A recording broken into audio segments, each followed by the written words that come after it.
TIMI-SEMITA tuko tayari kwa AFCON 2027. Kwa majina naitwa Mwajuma Banyasa, ni captain wa jiji la Dodoma kwa upande wa netball. Tuko hapa, tumetoka kwenye kikao na mwenyekiti wa mashindano ya TIMI-SEMITA kwa halmashauri ya jiji la Dodoma.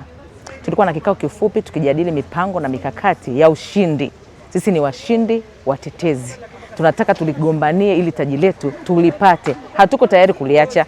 Tumejipanga kwa michezo mingi, tuko kwenye mashindano. Hata hapa ukiangalia katika timu ya netball, tuko kwenye ligi, tunapambania ili taji letu tulilolishika mwaka jana tuendeleze kulishika. Wanaume nao wako kwenye mashindano mbalimbali, kwenye mazoezi.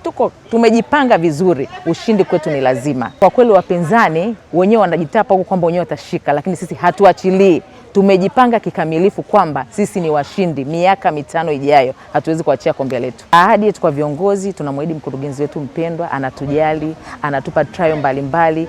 Tunamwahidi ushindi, tena ushindi wa kishindo kwa michezo ile ambayo tulikosa mwaka jana, lakini mwaka huu yote tutaichukua. Kwa upande wetu sisi wachezaji tumejiandaa vizuri, na nadhani katika halmashauri pekee Tanzania ambayo ina michezo karibia yote na halmashauri ya jiji la Dodoma. Kuna handball, kuna football, kuna netball, kuna darts, kuna karata na michezo yote tunashiriki sisi. Kwa hiyo tumejiandaa vizuri, halmashauri nyingine hizo zijiandae. Sisi wilaya hizi ndogo ndogo watu wafikiri sana, au Dar es Salaam, jiji la Arusha, jiji la Mbeya, jiji la Mwanza au Mbeya wenyewe hao tunawatamani sana. Kwa sababu sisi tumeingia handball finali mara 3 mfululizo. Kwenye football tulikuwa kidogo tuko down, lakini sasa hivi tumeshajidhatiti na tuko vizuri. Kwa halmashauri nyingine zijiandae.